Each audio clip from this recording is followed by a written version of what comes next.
And I always begin by saying, I want to let you know how much we love and appreciate you, both myself and Pastor Lori. Well, I want to say good morning, children of God who are liberated and free. You know, today is July 4th, and here in America, we celebrate the signing of the Declaration of Independence. It's 1776. In the United States of America, the signing of the Declaration of Independence is celebrated once a year. And today's the day of that celebration. 13 British colonies declared their independence and freedom from all tyranny. The Declaration was signed by 56 delegates who represented the original 13 colonies. The signing took place on a piece of parchment with iron gall ink, which was considered a common and durable ink of the time. But here's something even far greater, far better, far and more wonderful. Some 2,000 years ago, another declaration was signed, granting all who believed liberty, freedom, and rescue from sin, sickness, and disease. Ink wasn't used for this signing. What was used was a priceless, never-ending, eternal, and everlasting provision of God. Our Declaration of Independence was signed by the blood of his Son, Jesus. In Colossians chapter 2, verses 13 through 15, we read, "And you, being dead in your trespasses and the uncircumcision of your flesh, he has made alive together with him, having forgiven you all trespasses, having wiped out the handwriting of requirements that were against us, which were contrary to us. And he has taken it out of the way, having nailed it to the cross, having disarmed principalities and powers. He made a public spectacle of them, triumphing over them in it." In Ephesians chapter 2, verses 15 through 18, we read this from the Apostle Paul. "Having abolished in his flesh the enmity, that is the law of commandments contained in ordinances, so as to create in himself one new man from the two." Of course, he's talking about the Jews and the Gentiles. "Thus making peace, and that he reconciled them both to God in one body through the cross, thereby putting to death the enmity.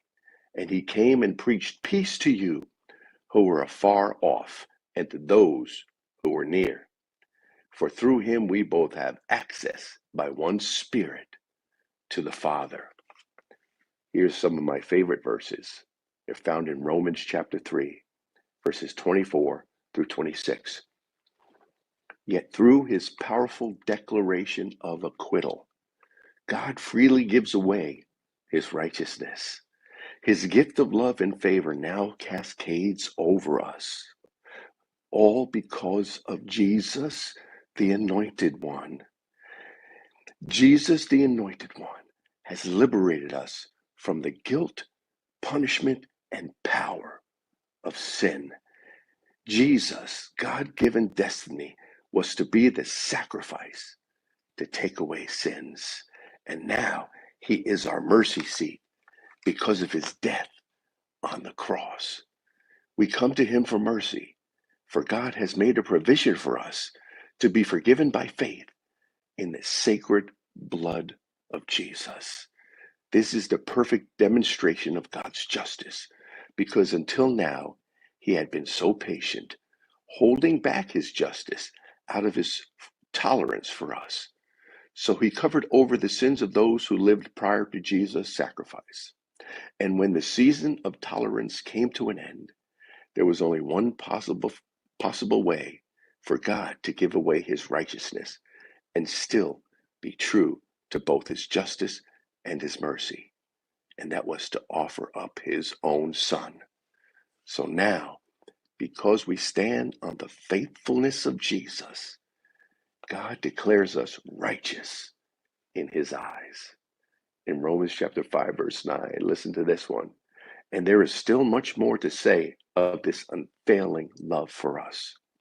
For through the blood of Jesus, we have heard the powerful declaration, you are now righteous in my sight. And because of the sacrifice of Jesus, you will never experience any kind of wrath from God. We have been declared righteous and free through the blood of Jesus Christ. We have been freed from all sin and sin's consequences, including sickness. We have been freed from all laws, both moral and ceremonial, that were against us. When one is ruled by love and the Spirit of God, law is no longer needed. But now it's up to us who have put our faith in Jesus to, say it again, it's up to us who have put our faith in Jesus to, Galatians chapter 5, verse 1. Stand fast, therefore, in the liberty wherewith Christ has made you free, and no longer be entangled with the yoke of bondage. He signed our document of freedom, our declaration of freedom, not with an ink and not with pen, but with his very own blood. So stand in your freedom. We love you very much, both myself and Pastor Lori, and we thank you for everything that you do for this ministry, your encouraging words, your prayers, your letters, and your financial blessings. Without those financial blessings, we could not continue. We love you. Enjoy this day, the 4th of July, the day we celebrate the signing of our Declaration of Independence, and enjoy every day your freedom from sin and all its consequences by the signing of and with the blood of Jesus Christ. Have a great day.